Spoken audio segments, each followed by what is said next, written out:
Once again, my mother forgot to pick me up. I held my backpack over my head, but the heavy rain still soaked me. The disappointment and the loneliness overwhelmed me. I sobbed uncontrollably, and at some point, without realizing it, I fell asleep. "Oh, sorry, my darling. I got a bit caught up today and completely forgot to pick you up. Never mind, Mummy's here now. Let's get you warm." But even after we got back to my trailer, I was still shivering. "Darling, I'm so sorry. I'm just trying to make some money for us." "This is the 5th time this month. My books are ruined from the rain, and I always smell like a wet dog because my mom keeps forgetting me." "Steffi, Forget it. Now I have to dry my books again." Hey, I'm Steph. I could say life's been tough, but you already know that. My mom, well, she was never much of a mother, always chasing one get-rich-quick scheme after another. It got worse when I turned 7, when she became obsessed with an anti-aging cream, hunting for investors instead of taking care of me.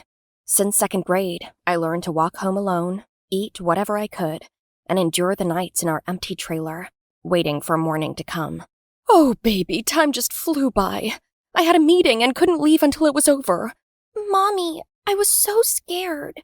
My little princess, I promise this won't happen again. Once I get the funding, we'll be rich. We live in a huge mansion with tons of servants. You'll never be alone again. "Really, Mom? You promise?" I promise, my angel. Well, plot twist. By the time I turned 10, we were still dirt poor. Only at that point did I stop whining about being neglected. I had learned to take care of everything on my own. Thankfully, the best part of living in a trailer park is that everyone was like family. So even though my mom was always MIA, our neighbors were glad to step in. Until, one day, they had enough. That morning, I woke up to a knock on the door. I knew it was not my mom because she never knocked. I opened the door and found a man and a woman. "Hello, sweetie. Is your mom home?" "Huh? Who are you?" "We are business partners with your mom." "Okay, come in. My mom is a little late, but she will be back soon." "Is your mom out a lot?" "Yep, meetings and all. You should know about that." "Oh, yeah. So, who takes care of you when she is out?" "Me. I take care of myself." "Why ask so many questions?" "Hey, honey." Excuse me, who are you people?" "We're from CPS. After multiple reports and weeks of investigation, you're under arrest for child neglect and endangerment." "No! Wait, I can explain!"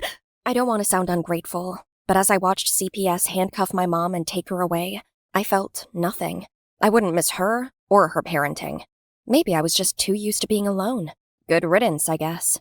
The social worker told me about foster care. She told me I was going to be placed with a loving family, and if I was lucky, I could even get adopted. Strangely, I felt a spark of excitement. I packed my things and said goodbye to our trailer with joy and hope in my heart. Now, guys, this is where the real story begins. On the day I was placed in my first home, I wore my best dress and made my hair as cute as possible. But I was taken to the most horrible house ever. The house looked like a haunted house built in the 80s. The foster father, Mr. William, had over 12 foster children. Half of us slept in the basement, while the other half slept in the attic. At mealtime, we had to fight off rats just to keep our scraps of terrible food. And rats were so bold, they sometimes fought back and won. It was a nightmare. So, one night, when everyone was asleep, I snuck off and called the police. "Hello? Police? You need to come get me. Mr. Williams is a terrible foster dad." The police showed up, and we were all saved from that horror. By 15, I had lived in 10 foster homes, and any hope of adoption was gone. No one wanted a teenager, and honestly, I didn't want them either. All I had to do was wait until 18, then I could finally build a life of my own. And now, it was time to have some fun. At every home I was placed in, I was the worst kid ever. When I turned 15, a politician chose to adopt me. She liked to foster kids and use them as photo ops. She was running for office, so she wanted to deceive the world into thinking she was Mother Teresa. More like Mother Gothel. At home, we barely got food to eat. But in the public, she would dress us in the best designers and tell us what to say to the press. One day, we were at a press conference. The camera was put before me, and I decided to have fun. "How does it feel to be lucky enough to be Franny's adopted child?" "What? I haven't eaten in 3 days and now I can't hear. The entire hall was shocked, and I had to pinch myself not to laugh. Darling, tell them you're joking. Steffi is just being funny. My children are well fed and cared for. Not since 3 days ago, you mean? And, Mummy, don't forget to buy fruits and veggies for Desi. The doctor said he's malnourished. Remember? She immediately covered my mouth and carried me away from the press conference, while I laughed my heart out. I was kicked out of her home, but she didn't win the election. So, win-win. Just when I thought I could finally live in peace until I turned 18, the social worker delivered shocking news. Another family wanted to adopt me. Again? And this time, the next victim of my mischief was a woman named Sandra. Steph, this woman truly wants to be your mother. You should at least give her a chance. So this time, no more pranks. Whatever do you mean, miss? I am serious. Yeah, right. See you soon. No, I forbid you to see me soon. Miss Sandra was a nurse and lived with her son, Oliver, who was my age. Oliver was the biggest nerd I'd ever seen. He was obsessed with robots and had a pet frog. Who on earth keeps a pet frog? Their home was beautiful. The moment I stepped in, it was clear Sandra was a great mom to Oliver, and I got instantly jealous. Why was life so cruel? Why did he get a normal childhood with a loving mom, while mine felt like a badly written movie? Steffi, welcome home. This is my son, Oliver. My name is Steph, not Steffi. Oh, my bad. I was trying to be sweet. Well, don't. Show me to my room, please. For the first time, I had my own room. It felt great. Yet, somehow, her home made me so sad. It reminded me of everything I could have had if my mother was just normal and loved me. I didn't want to stay there for long, but no matter how much trouble I caused, Sandra never got angry like I had expected. After 2 weeks in school, I threw a party at Sandra's house while she was on a night shift, and Oliver was away. I didn't even like the kids. I just wanted them to trash the place, and they did that perfectly. The next morning, I had packed my things and was ready to leave. But when I came out of my room, what I saw shocked me. Oliver and Sandra were laughing and having fun as they cleaned up. What are you two doing? Oh, just our usual weekly cleaning routine. Why aren't you kicking me out? Heavens, why would I do that? But I trashed your house. Nothing a vacuum cleaner can't fix. You guys are freaks. Why are you so nice to me? Honey, because you deserve it. No, I don't. What's with all this warmth? This family was ridiculously frustrating. But I think I was starting to get used to it. One night, I was in my room watching stuff on YouTube when I heard Oliver in the hallway. Go, go, go! Ugh, that's what I'm talking about! I looked through my peephole and watched him playing a video game. You know I can see you, right? No, you can't. Come on, let's play together. Oliver handed me a console, and I'm ashamed to say that I enjoyed it. So, gaming became our nightly ritual, and soon we were inseparable, grabbing snacks, watching movies, even studying together. I realized Oliver was kind, funny, and patient, especially with someone as stubborn and terrible at math as me. Thanks to him, my grades even improved. One night, we watched a movie together. We laughed, reacted to every scene, and debated the plot. Afterward, our conversation wandered from school gossip to the jerks I'd met, and even the neighbor's dog that always barked at me. We just got along so well. If you met the lead girl in real life, would you like her? A stubborn and carefree girl can be pretty interesting. Like you. You're such a tease. We got so lost in conversation that we didn't even realize when we fell asleep. I enjoyed spending time with Oliver, but it didn't take long to realize that Sandra didn't like that one bit. At first, her tone was a bit tense whenever she saw us together. I tried to ignore it, but soon, her irritation became obvious. She started showing up unexpectedly, cutting into our conversations, and always finding excuses to separate us. Oliver, go to the store and get some sausages for dinner. Okay, Mom. Steph, you want to come? No, just you. Why? I want to go. Do your homework. But I have homework too. Just do as I say this minute. We didn't know what had gotten into her, but Sandra's sudden strictness got me thinking.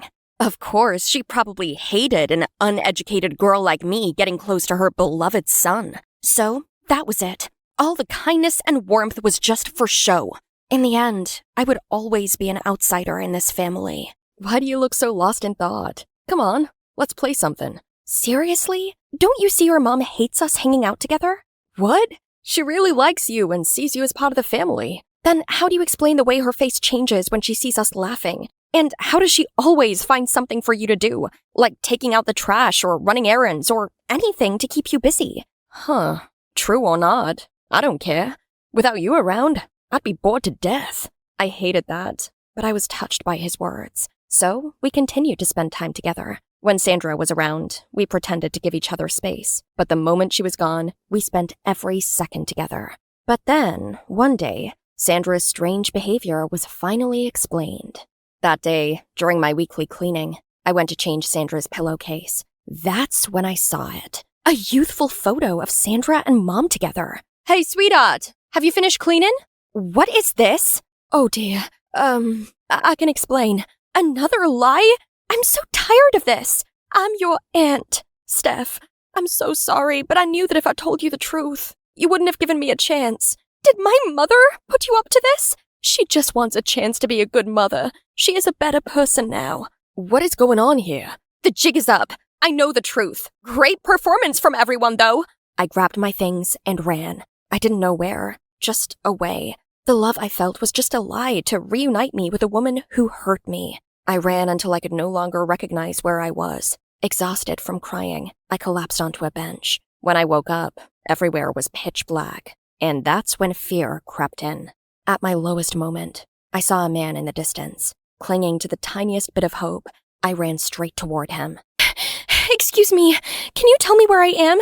Are you lost, little girl? Well, the answer to that question is going to cost you your phone. Immediately, the man tried to take my phone. I fought him, but I knew I was going to lose. Then someone pushed him from behind, and he fell over. It was Oliver. Run! We ran till we were sure we were safe. How did you find me? I will call an Uber. I'm not going anywhere with you. You have to believe me. I didn't know we were cousins. I'm as shocked as you are. Is she out of prison? Apparently, she got out early on good behavior. Good behavior? That's funny. Look, I can't tell you to forgive your mother or mine. But Steph, from the very first moment we met, I just wanted to be your friend. Maybe I was wrong because the truth is, I've always felt the need to protect and care for you like a real brother. And I need you. My mom needs you. Even your mom needs you. We all need you in our lives. Okay, let's go, brother. When we got home, my mom sat in the living room while Sandra frantically spoke to the police. Both looked deeply worried. Tears streamed down my mom's face. The moment they saw me, they both rushed over. Oh, my baby, I almost lost my mind. You have 10 minutes to explain. Steffi, not you, her. I'm sorry for the lies. I was there when you were born, but then I moved to Europe, and your mom cut contact. When I returned, she was in prison and begged me to get you back. But you were already in the system. She thought money would fix everything, but chasing it made her lose you. I just wanted to make things right. This was my last chance to show you I love you as Sandra, not just the aunt who left. I'm so sorry. You're right. If I knew you were my aunt, I would never have stayed. So, I guess it's good you lied, because for the first time in my life, I felt loved. And I now have a brother who loves me too. I forgive you. Steffi! As for you, I know you'll say you've changed. I don't believe it, but I'll give you a chance to prove it. So, welcome home. I'm so sorry. Steffi. Steph. It's okay. You can call me Steffi now. Group hug! The next day, my mom moved into Sandra's house. It's still rocky between us, but I have Sandra and Oliver, and they make every day easier. So guys, that's the story of how I ended up with 2 moms and a brother.